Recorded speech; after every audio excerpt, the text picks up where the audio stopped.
Hello everyone, Kelsey here from Seed and Sparrow Homestead. Welcome back to my kitchen. Today I am making a whole bunch of sandwich loaves. I'm all out and I have a craving for a good old-fashioned BLT sandwich tonight, so I need to make some bread for that. This bread recipe I'm sharing is one I have shared before. It was included in my how I make all of my bread products I need for a month in one day. We're not doing all that today. I don't have time for that today, but I do need some sandwich loaves. That recipe went over really well in that video. All of you enjoyed it so much, I thought it deserved a video of its own showcasing its bread splendor. But I am going to do it two different ways. The first way is the way that I shared in that video with all-purpose organic white wheat. That's what I've always used. But I'm also going to be trying out and learning with you how to use my newest gadget purchase here in my kitchen, and that is a grain mill. If you remember a while back in another video on goals that I have here on the homestead in my kitchen for 2023, one of those things was milling my own flour.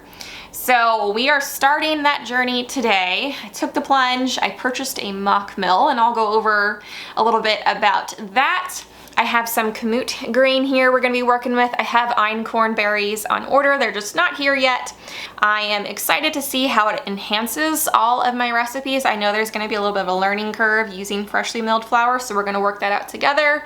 But I'm also really excited for the nutritional benefits that the freshly milled flour has to offer as well. So let's just get started making some bread. Here's my mock mill. I went with the mock mill. It had great reviews. It has a good 6-year warranty. Heard great things about working with customer service, getting this serviced, fixed, under warranty. All of the reviews were awesome. No one really had anything bad to say about it. It was a solid product. It's low profile, like it doesn't have a huge footprint. And it's a stone grinder, stone ground mill, which is something that was important to me. So this one fit the bill. The other one that I was tossing up that met all of those requirements for me was the Nutri-Mill, I think it's the Harvest series. But upon a further investigation, it seemed like it was really hit or miss if people liked using it or not. Either they really liked it, it worked well, or they had a ton of issues and they would not recommend it. This one just seemed to be across the board. Everyone really liked it. And I watched a ton of YouTube videos comparing all the different ones, and this just seemed like the best bet for me. So got my mock mill 200. I went with the 200 over the 100. It mills twice as fast, and for the amount of baking I do, I just thought it made sense. And it was only about an $80 difference between this one and the 100, so that made sense as well. So the two grains that I'm working with, well, just one today. I have einkorn berries on order. I am using kamut berries today, which are both ancient grains, and I'll go over a little bit on why freshly milled flour is better for you and why I'm choosing to work with ancient grains. Okay, let's talk about the benefits of milling your own flour. So freshly milled flour is all around more nutritious. It's just better for you. Wheat berries hold all of their nutrition intact until they are broken or are milled into flour. Once you break open the berry, the longer you leave it sit, the more time the nutrition has to escape. Using a freshly milled flour means you are using the flour at the peak point of its nutrition.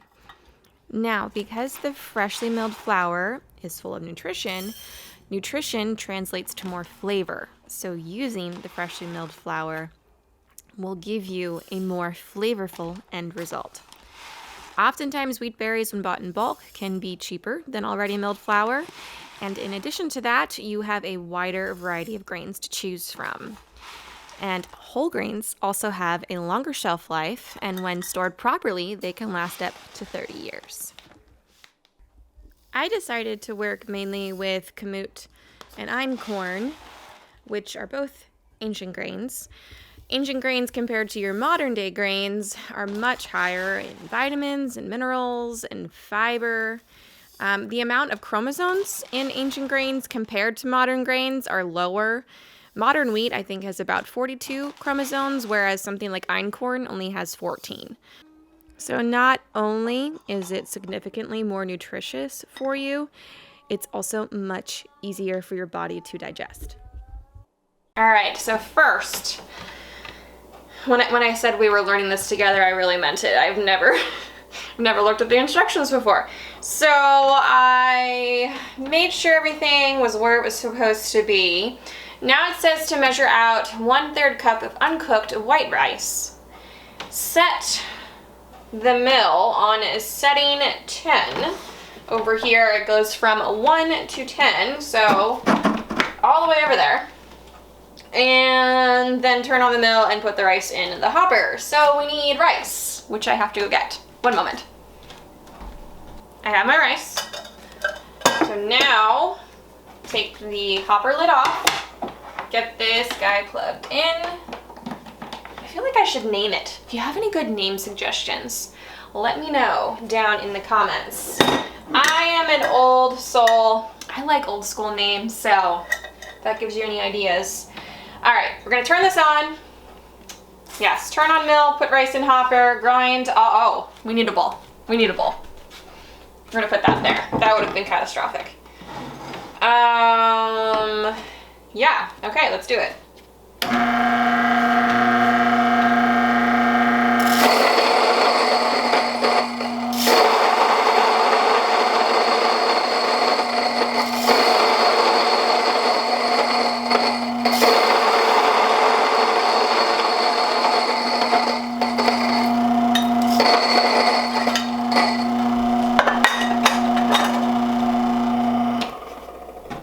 Louder than I was expecting, but here is the rice on setting 10. Pretty coarse. Almost feels like a coarse salt. So now it says we are going to set the mill to stones touching, which is setting 1.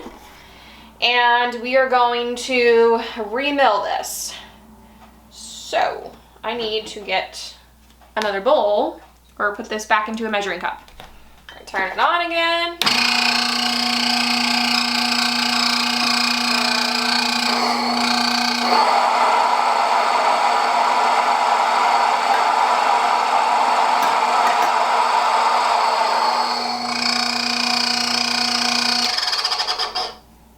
Interesting. That's beautiful. It's very, very fine now. Cool. All right, so it says to discard this. And then we can start milling our grains. All right, so we're gonna turn it on, and I'm just gonna start.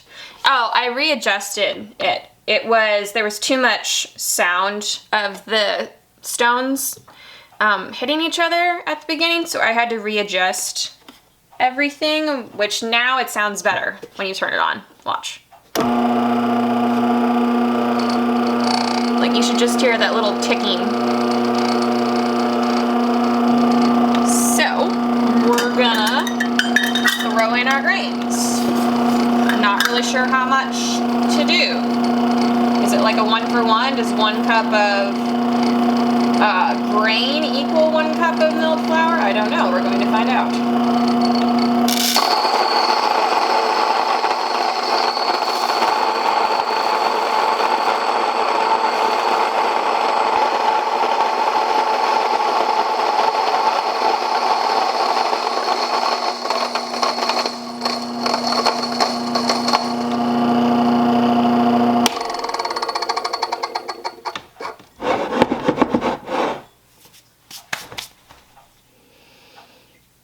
Smells wonderful. All right, here it is. It's quite lovely. The color is very nice.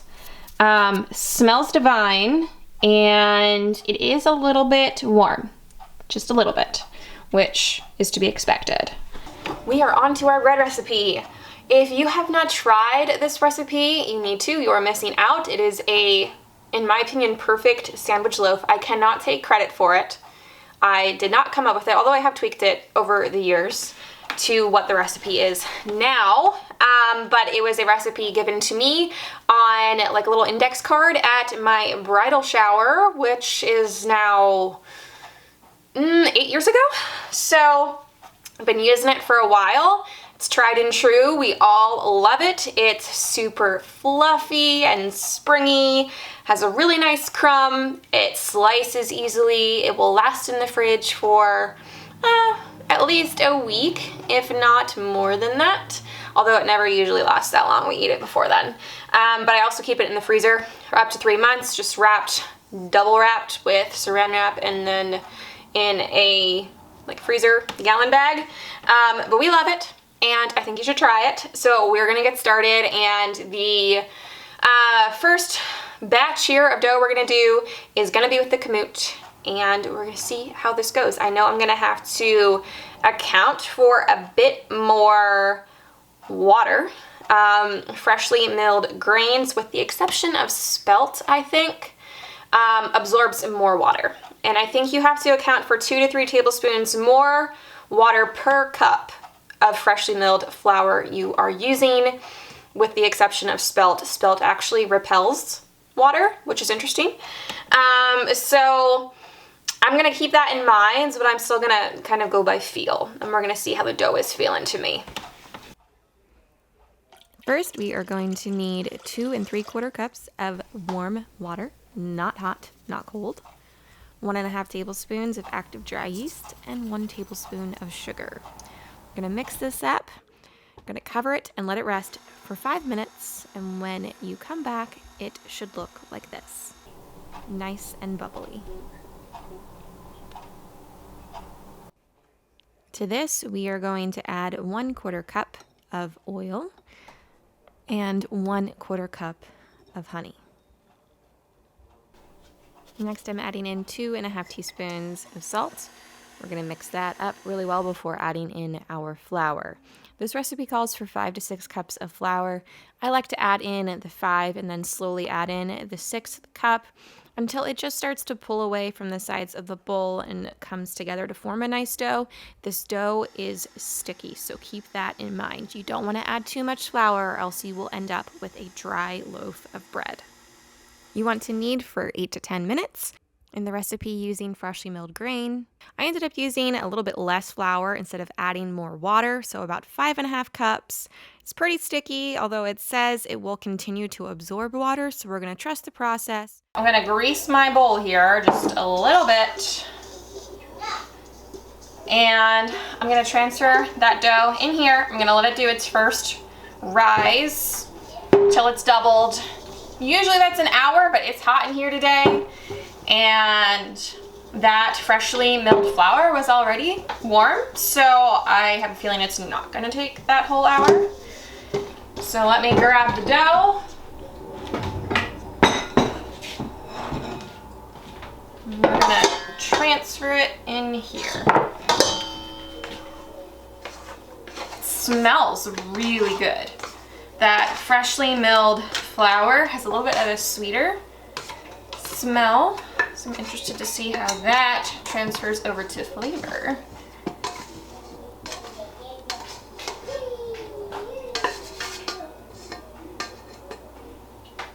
All right, so there it is in our bowl. I'm gonna cover this and let it rise until doubled. And while I'm waiting on that one, I'm gonna work on just my regular loaf with all-purpose, already milled flour, like store-bought flour. And honestly, one of the reasons I'm doing both recipes right now is to compare them, but also just in case this is a flop, at least I have bread for dinner. I just finished up my regular all-purpose batch here, and you can see like this is right after I kneaded it, and it's like nowhere near as sticky. It's pretty workable. So just to show you the difference between this and the fresh milled.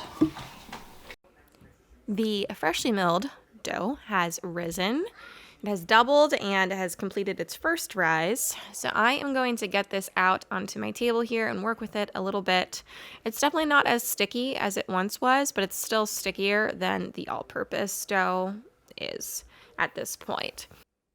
Now, if you are following along on this video and you are wanting to make this bread recipe with the all-purpose flour, the process is the same. The only thing that changes is the type of flour I'm using. So no matter which one you are doing, the next step would be to divide the dough in half. This is enough for 2 loaves. And then I am just going to gently work with it here. You don't need to knead it, but I am shaping it, creating a little bit of tension, shaping it into a loaf and getting it into greased loaf pans for its second rise. We will cover it and allow it to rise until it comes to about the top of the loaf pan, maybe an inch above or so. It will continue to rise in the oven. At least the all-purpose dough will. I'm not sure about the freshly milled loaf just yet, but we're going to let it rise again, and it usually takes anywhere from 30 minutes to an hour. It just really depends on the temperature in your home.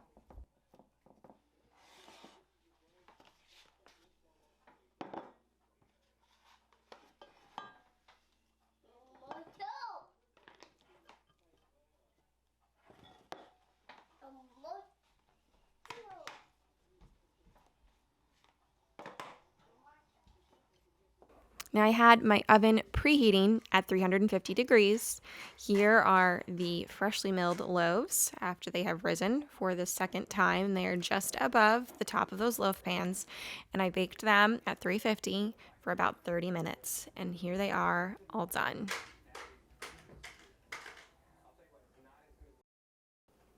All right, we are going to move back to our all-purpose loaf here.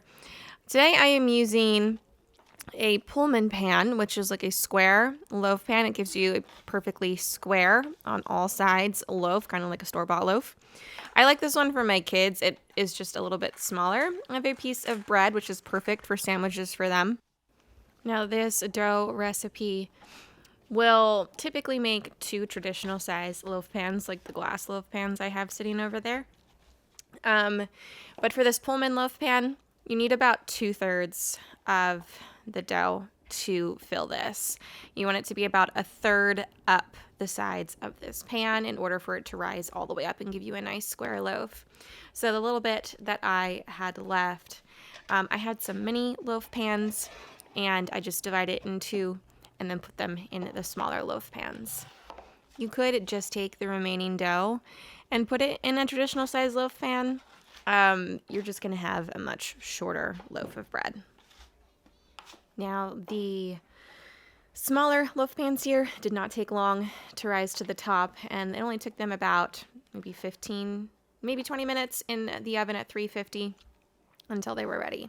The Pullman loaf pan took about 25 minutes till it reached the top of the lid, and it took about 40 minutes in the oven until it was all the way done.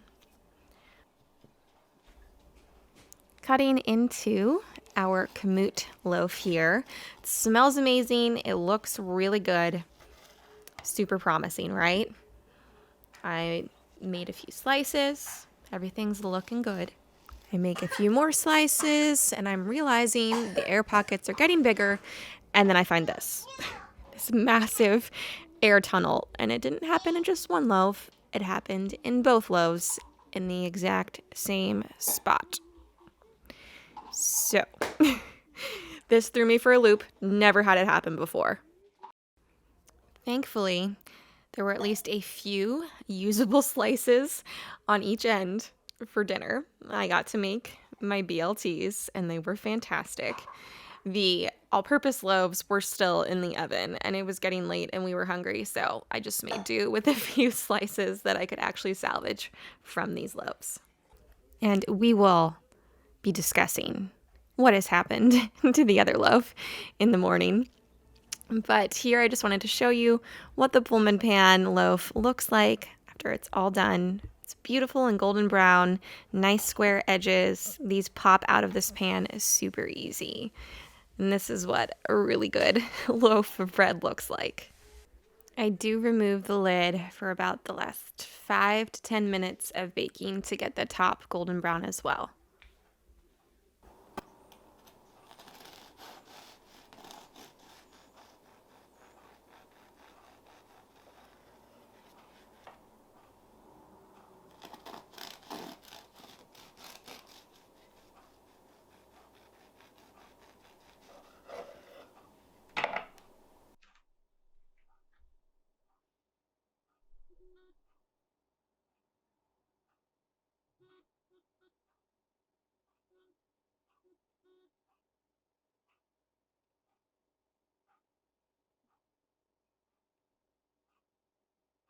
All right, so it's the next morning. Excuse my morning voice. I literally just woke up. So we had the freshly milled loaf last night for dinner. There were only a few slices out of each loaf that were actually usable because of that massive air tunnel. Everything else just kind of crumbled and fell apart. So definitely some troubleshooting I need to do there, fix that. Overall, we noticed it was pretty dense. It was moist, however, it just kind of crumbled and fell apart. Could just be from that air tunnel. The flavor was definitely nuttier and richer, but I don't think it was really anything to brag about in that loaf. I definitely need to tweak some of the ingredients, so I'm going to work on that today. I did do a little bit of research on why that air pocket formed. You know, in all of my years of baking bread, I've never had that happen, so this was completely new to me. And I didn't really do anything different from how I would make any other loaf of bread, and maybe I need to, using the fresh milled flour. So some things I noticed online. One was it said I could have added too much yeast. I don't think that I did, but I can be more precise today. It said that I could have had it in an area that was too warm and it rose too rapidly, which could have been the case. It also said that with freshly milled flour, you need to be a little bit more aggressive in getting the air bubbles out when you are shaping the loaf, and perhaps some air bubbles just got trapped in there, which could have happened.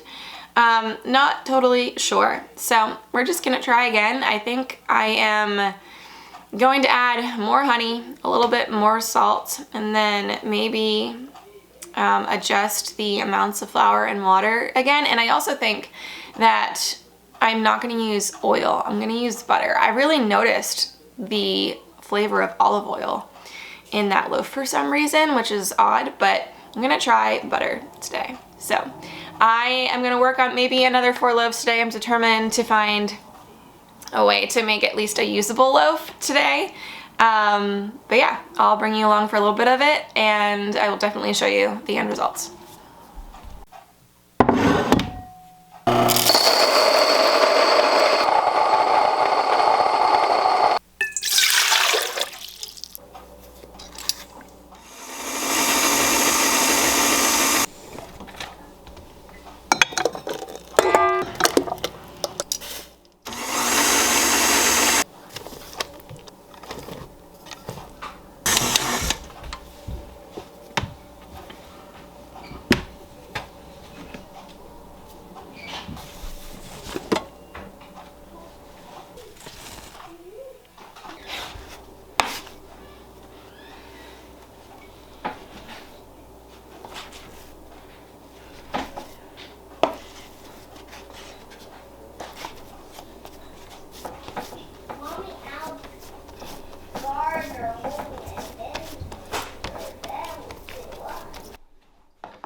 All right, friends, it's the moment of truth. Let's see if this one did any better. See if we avoided the air tunnel.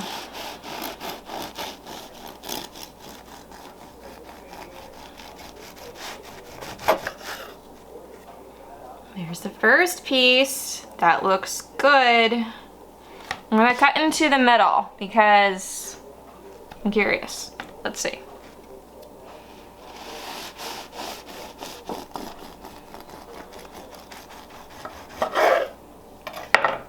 Ta-da! No air tunnel. Awesome. All right, it is time. I'm going to take a bite out of this, but I'm going to take a bite out of it off camera because I think eating on camera is one of the most awkward things ever, and I would never subject you to that. So hold please. Okay, this is where it's at. This is good stuff. I'm really pleased with this loaf and how it turned out. I'm not even sure I'm gonna keep trying new things. I mean, I will at some point, but right now I am happy with this. It's very sweet, not overly sweet, but it just really enhances that nutty, richer flavor. I don't taste that olive oil anymore because I didn't use olive oil, and the butter really enhances it as well. No air tunnel, which I'm super pleased with. I did let it rise across from the oven, which I had preheating. Yesterday when I let it rise, I had it actually on top of the stove, on top of a rack, and it was probably just too hot over there for this type of loaf, so I had it over next to my KitchenAid. So that helped. When I was shaping it, I made sure to flatten it out. I rolled it up, I created more tension, and I made sure I was precise with measuring the yeast. So that all worked out great. Really great flavor. A pretty nice crumb. It doesn't feel as dense as it was yesterday. I wonder if it's because I did knead it a bit longer and I really took time in shaping it and creating tension. So overall, I'm just really pleased. Like, this is really good. I'm happy with it. So I'll put the final ingredients that I used for this recipe on the screen here and down in the description. I ended up doubling the amount of honey from a 1/4 cup to a 1/2 cup. I kept the water at 2 3/4 cup. I added 6 cups of kamut, and instead of a 1/4 cup of oil, I used a 1/4 cup of Kerrygold butter, and I put in a tablespoon's worth of my Redmond's real salt. So in the future, I'm thinking I might experiment with combining the ancient grains with some all-purpose white organic flour to try and get the best of both worlds. I would like to see a little bit more of a rise on this. Like, this is pretty good. But my all-purpose loaves would get to be about 1 inch higher than this. And they just have a little bit more stability to the crumb. So I'd like to maybe mainly use the ancient grain for the nutritional benefits, for the flavor, but then throw in like a cup, maybe 2 of the all-purpose and just see how that works out, see what the end result would be. So we're gonna try that in the future, but I'm really pleased with how this turned out today. Hey friend, thanks for hanging out with me today on my little bread making adventure. If you are a more experienced baker who has been working with freshly milled grains for a while now, if you have any bread making wisdom to share with a newbie like me, please feel free to drop it in the comments below. I would greatly appreciate it. Don't forget to like this video. Consider subscribing to my channel if you haven't already. As always, I appreciate you being here. I hope you have a blessed week. I will see you next time. Take care.